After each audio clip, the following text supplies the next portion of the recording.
So welcome to episode 10, our last episode in digital transformation. Last time when we talked, we discussed a number of companies that were doing digital transformation. And we talked about how, when we think of digital transformation, we think of business to consumer because that's what we are most familiar with. But there's a lot of digital transformation happening in business to business, in government to business, in government to people, customers, consumers as well. We talked about many organizations that were doing transformation in these categories.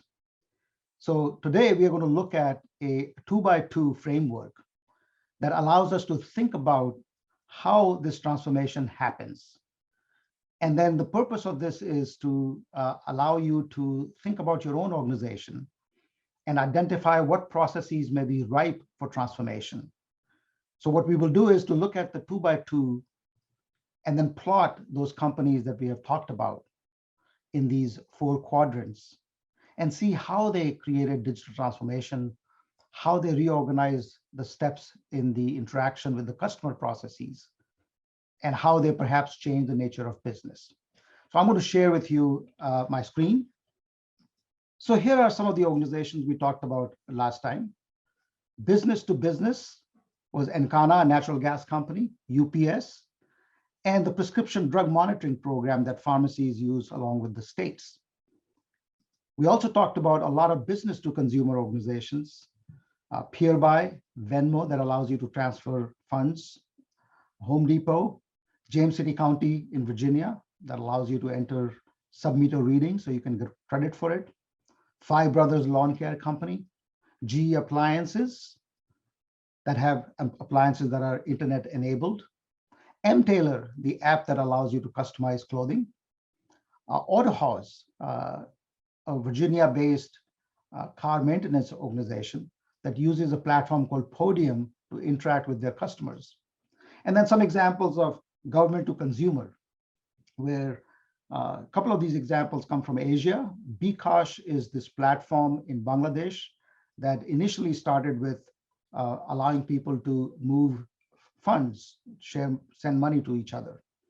And then another one in the state of Tamil Nadu in South India, it has a electronic government agency that has moved a lot of services to digital processes where citizens can get permits and transfer property, for example, all online. And then William and Mary, our own William and Mary, moved a lot of education online, both on their online MBA, for example, program at the Mason School of Business, and other programs as well, some live, some recorded. So let's look at the framework that will allow us to think about where these organizations create value and how they create value through digital transformation. So here is the 2x2, where we look at the x-axis with high value potential as you go from left to right. And on the y-axis, when you look at from bottom to up, customer or consumer engagement. So as you move up, the consumer engagement increases.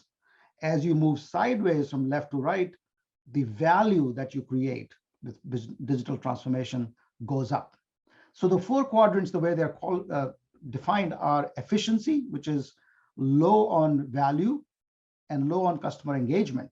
Now, low doesn't mean no value or no engagement. It just means less of each. So when you have a low customer engagement, it generates limited value through efficiency by allowing customers to do things faster, quicker.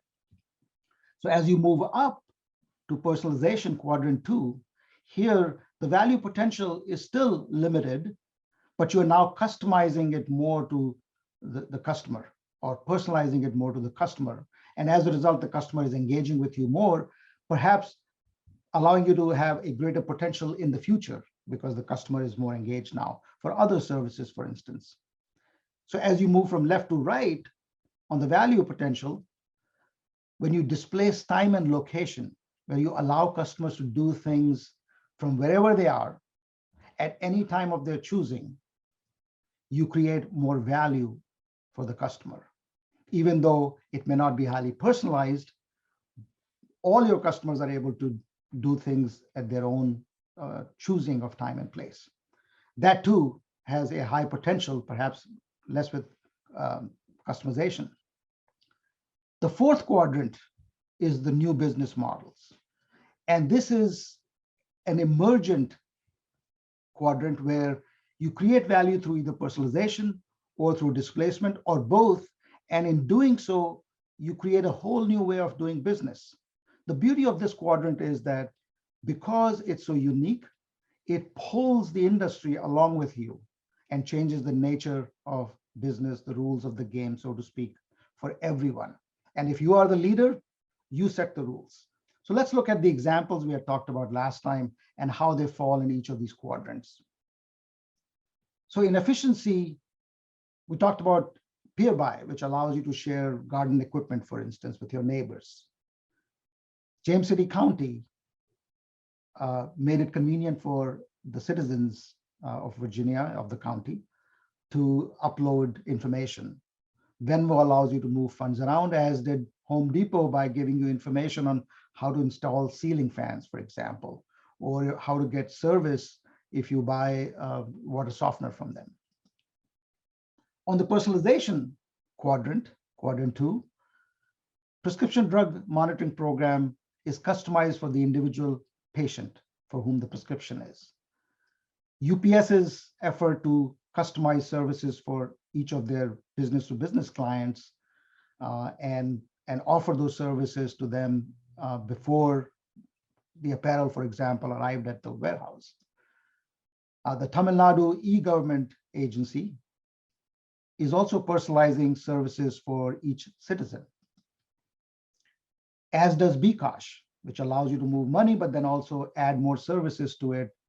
For instance, buying clothing or ordering travel services, or even insurance services. And then MTailor, which allows you to remotely take dimensions of the human body, pick the style you want, pick the design you want, and then order shirts, for instance. Looking at displacement of time and location, AutoHouse in Virginia allows you to choose the services you want when you want them in the privacy of your home, and replaces the conversations that the manager of the maintenance shop has with the customer about what's wrong with the car, what needs to be taken care of now, or what can wait. William and Mary's experience with online education, because by putting classes and recordings online that students can watch later, was able to displace time and location. And GE Appliances being able to monitor dishwashers, for example, remotely, and even fix them.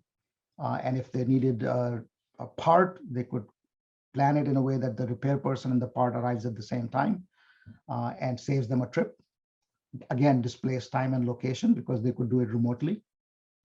And Five Brothers Lawn Care, which also displaced location by not having to come on the property to give you an estimate of what it will cost you to maintain the lawn. So the question is, how do we move these to the new business model, quadrant 4? Each of these has the potential, by combining 2 or more of the quadrants, to create a new business model. So let's look at some examples of how they did that.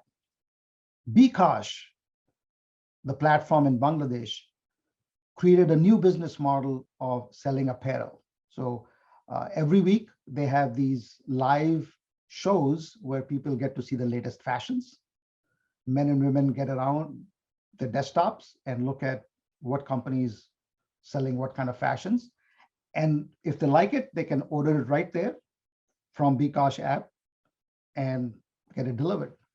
That's a new business model where you don't have to go to the retail store to try on clothing, or those businesses don't have to contract with retail stores to have their clothes hanging on the racks.